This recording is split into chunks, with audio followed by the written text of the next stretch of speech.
Bien le bonjour à vous, bien le bonsoir à vous, dépendamment du moment où vous nous regarderez et bienvenue dans cette nouvelle capsule sur la chaîne YouTube du modèle Lola. Aujourd'hui, nous allons parler des choses à faire pour permettre ou bien pour améliorer la réussite scolaire de nos enfants, de nos apprenants enfants. Et je vais tout particulièrement parler aux parents en leur donnant 5 choses qu'ils doivent absolument faire pour que leur enfant réussisse à l'école. Et je sais que vous le ferez parce que tout parent normalement constitué a cette envie viscérale, ce besoin de voir son enfant réussir, que ce soit à l'école et plus tard dans la vie. Mais ça commence déjà à l'école. Il faudrait commencer avec les bonnes habitudes dès la base. Donc voilà, je vais vous présenter ces 5 comportements qui sont tous, bien entendu, indispensables, mais qui peuvent être rangés du plus évident au moins évident, ou bien du moins important au plus important. Donc, je vous invite à suivre la vidéo jusqu'à la fin pour ne rater aucune de ces petites astuces qui vous permettront très assurément d'améliorer votre relation avec votre enfant et d'améliorer ses performances scolaires. Donc voilà, la première chose à faire est de veiller à la ponctualité et à l'assiduité de son enfant, ou bien de ses enfants pour ceux qui en ont plusieurs, bien entendu. Il est très important de veiller à ce que votre enfant ne manque même pas une seconde du temps qu'il doit passer à l'école. C'est très important. Pourquoi? C'est très important parce que tout ce qui est fait à l'école participe à ce que votre enfant réussisse dans sa scolarité. Que ce soit le rassemblement le matin, que ce soit les dictées matinales pour ceux qui les font, que ce soit la correction des exercices, que ce soit les petites révisions matinales et autres, tout cela participe à ce que votre enfant réussisse. Et lorsque, pour ce qui concerne la ponctualité, bien entendu, il n'est pas à l'école à l'heure, il y a des choses qu'il n'apprendra pas ou qu'il apprendra difficilement parce qu'il arrivera toujours au moment où ces choses-là sont déjà passées. Il est difficile pour un enseignant qui est dans une salle de classe ou bien qui a un programme à suivre, de revenir toujours à chaque fois sur des notions qu'il a déjà expliquées et pour lesquelles l'enfant qui était en retard n'a pas pu profiter. C'est également la même chose pour un enfant qui a manqué l'école, d'où l'assiduité. Il n'était pas là pour une raison ou une autre. La raison peut être vraiment justifiée. Et ce n'est que dans ce cas-là que vous pouvez vous permettre de ne pas amener votre enfant à l'école. Parce que quelle que soit la raison, l'école, l'éducation est plus important que cela. C'est plus important que les autres activités dans lesquelles vous pourriez l'incorporer et qui feraient en sorte qu'il ne soit pas à l'école ce jour-là, même en cas de maladie. Si la maladie est gérable, il y a beaucoup d'enfants qui parfois viennent à l'école et qui peuvent, grâce au soutien de leurs camarades, se sentir mieux, grâce aux blagues qui sont faites en classe, se sentir mieux, grâce à la vie qui est dans la salle de classe, se sentir beaucoup mieux. Donc, uniquement dans le cas où c'est un cas de force majeure que je vous conseille de laisser votre enfant à la maison ou bien de l'amener en retard à l'école. Donc, veillez vraiment à ce que votre enfant soit là à l'heure pour profiter de tout ce qui sera fait, de tout ce qui se passera, de tous les enseignements qui seront donnés à partir du moment où on commence déjà avec le rassemblement le matin, jusqu'à ce qu'ils sortent de l'école à la fin de l'heure. Nous passons maintenant à la deuxième chose à faire, qui est de veiller assidûment, je dis bien assidûment, au travail de votre enfant. Ça commence déjà par la manière dont il tient ses effets, son sac, ses cahiers, sa tenue de classe. Veillez à ce qu'il prenne le plus grand soin de ces éléments-là, avant maintenant de passer à ce qui y est fait concrètement, avant donc de passer maintenant à ce qui est fait en classe, à comment est-ce qu'il copie bien, est-ce qu'il copie tout, est-ce qu'il va jusqu'à la fin du résumé, est-ce qu'il ne saute pas les pages, est-ce que ce qui est fait est compris, lui apporter l'aide nécessaire lorsque ce n'est pas complètement compris ou bien lorsqu'il a besoin de votre aide. C'est dans ça que consiste la deuxième chose à faire. Être là pour votre enfant dans son travail. Veillez à ce qu'il le fasse bien, veillez à ce qu'il le fasse et veillez à ce qu'il assimile vraiment ce qu'il a à faire. Ne pas surtout faire les choses pour lui. Ne pas faire ce qu'il a à faire à sa place. Être vraiment là uniquement pour l'accompagner, être là pour le suivre, être là pour le guider. C'est en ça que constitue notre deuxième chose à faire, notre deuxième astuce, notre deuxième comportement. Bon, être là, suivre le travail de votre enfant, veiller à ce qu'il soit un bon élève. Troisième chose à faire, c'est inculquer la discipline et le respect à votre enfant. La discipline est l'une des clés de toute réussite. L'enfant doit avoir un programme bien défini.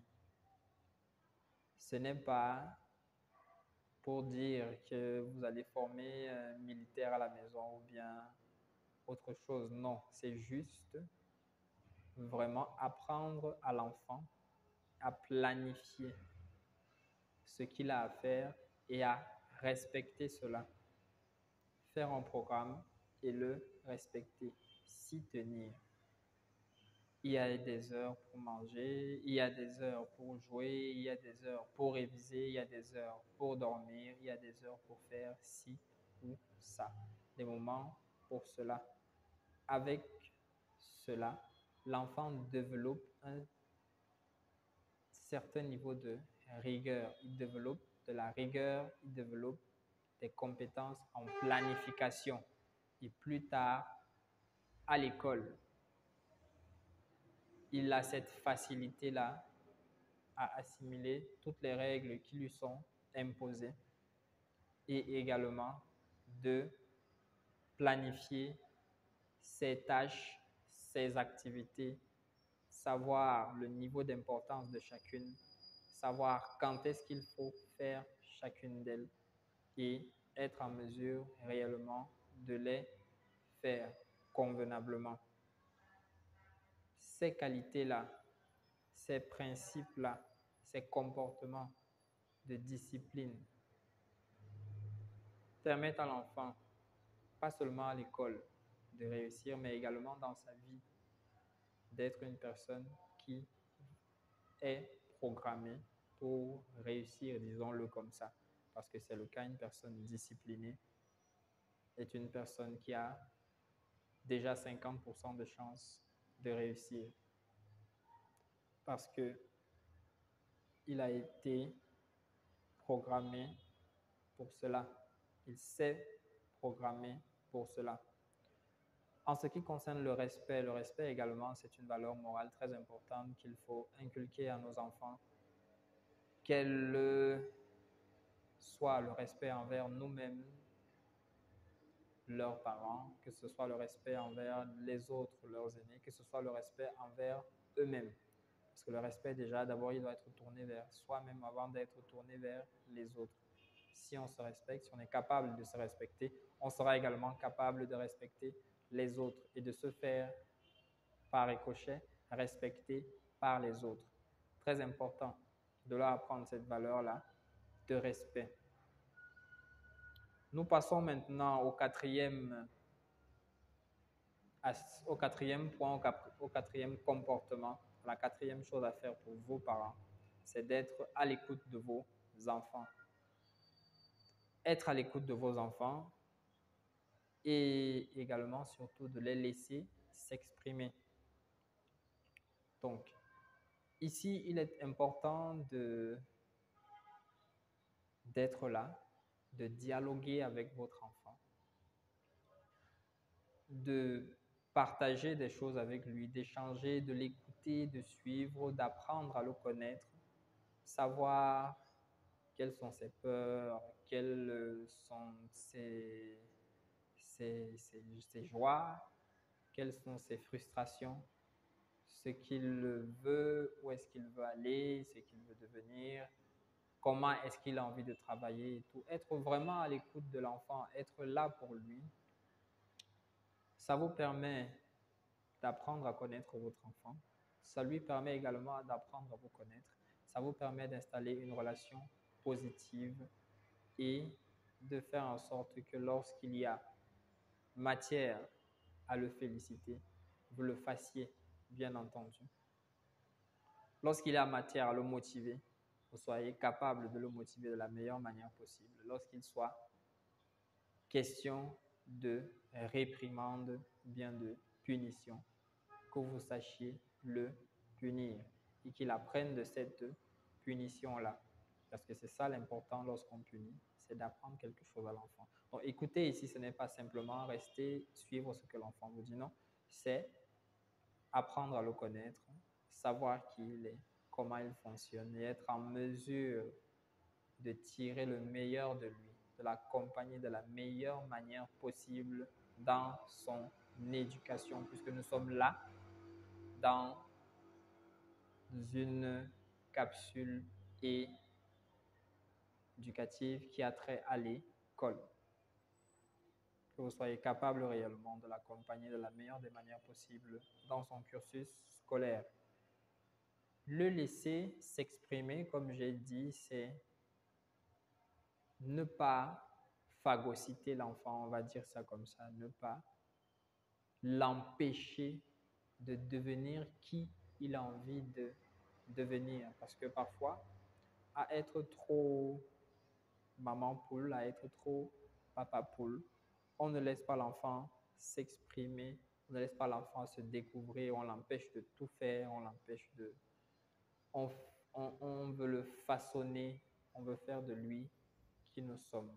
Pourtant, il a un lui, il a un moi en lui qui a besoin de s'exprimer, qui a besoin de sortir, qui a besoin de se développer et que nous devons juste, avec notre écoute, avec notre bienveillance, accompagner.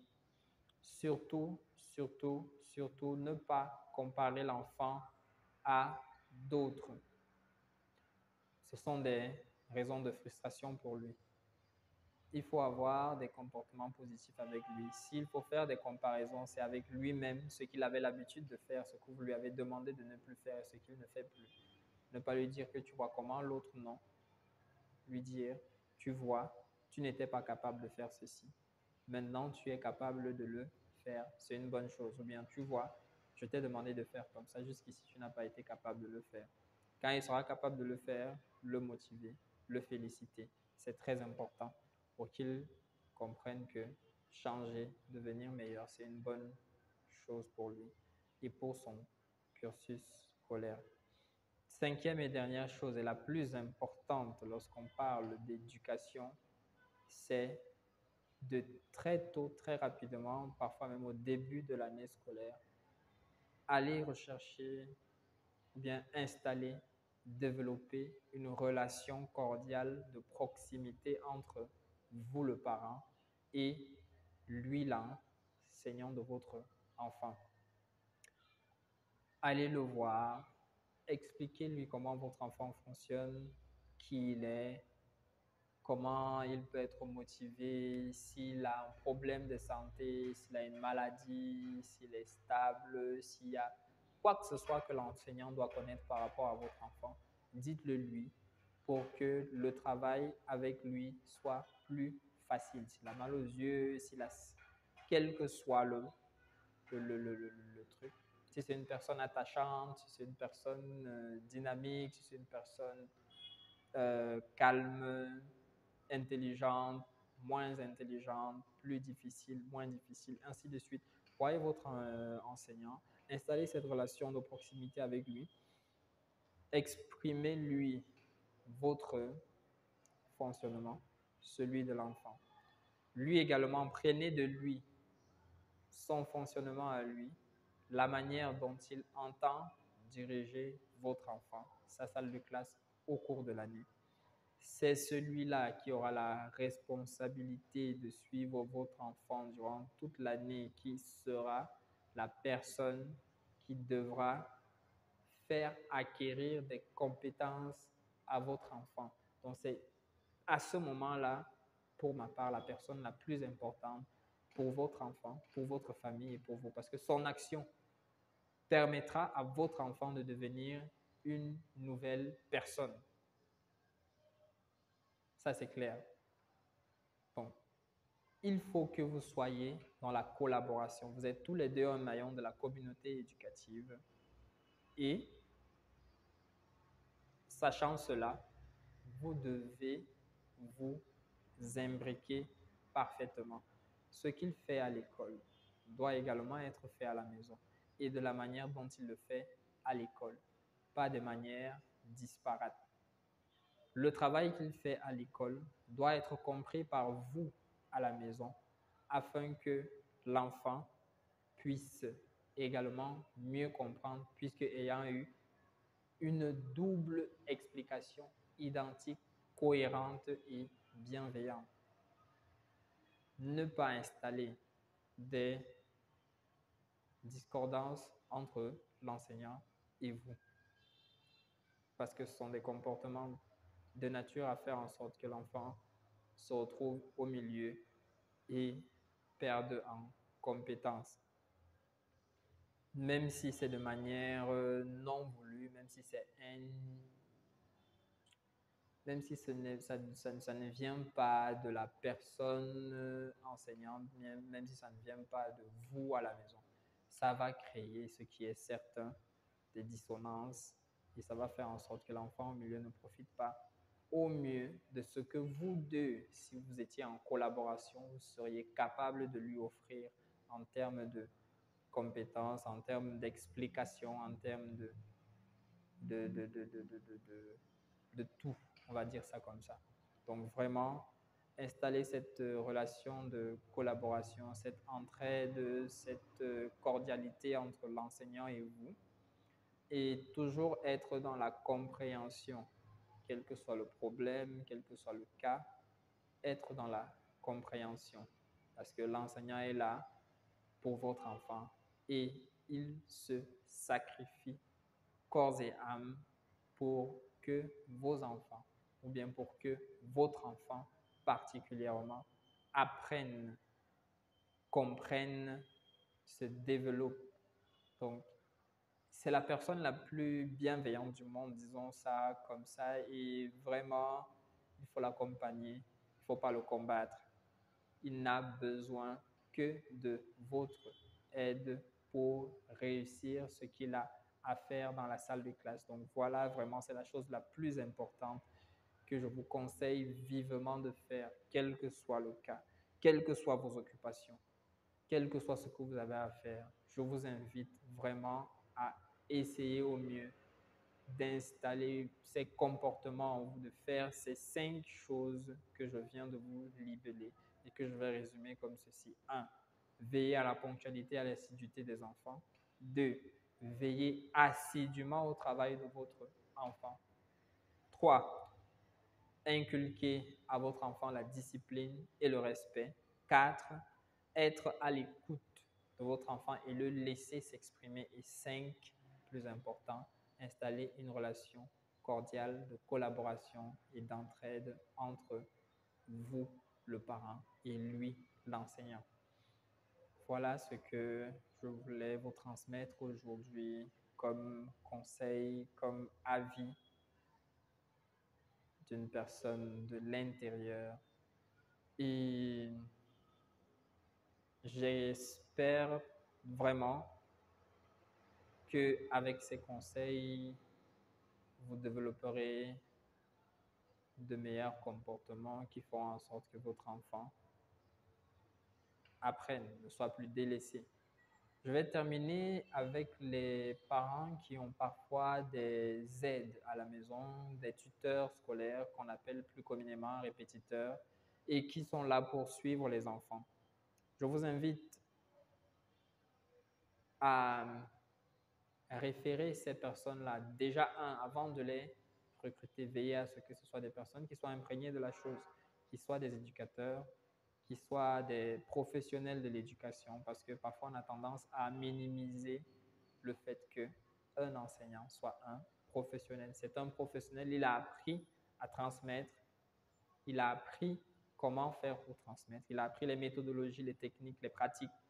Et donc, pour cela, il faut plus faire confiance à ceux-là qui sont des professionnels pour le suivi de votre enfant. Mais que ce soit un professionnel ou pas, quelle que soit la personne qui suit votre enfant, il faudrait le présenter à votre enseignant, que ces deux-là soient dans une relation cordiale également de collaboration pour que le travail fait à la maison avec l'enfant soit de nature à accompagner celui qui est fait en salle de classe par l'enseignant et à l'école par tout le staff de l'école. Donc voilà, notre vidéo, notre capsule, notre échange s'arrête là et j'espère que nous en aurons plein d'autres très instructifs. Je vous écoute en commentaire. Je vous invite à vous abonner pour ne manquer aucune autre de nos vidéos que je veux vraiment très instructive pour tous. Bien le bonsoir, bien le bonjour et bonne continuation à vous.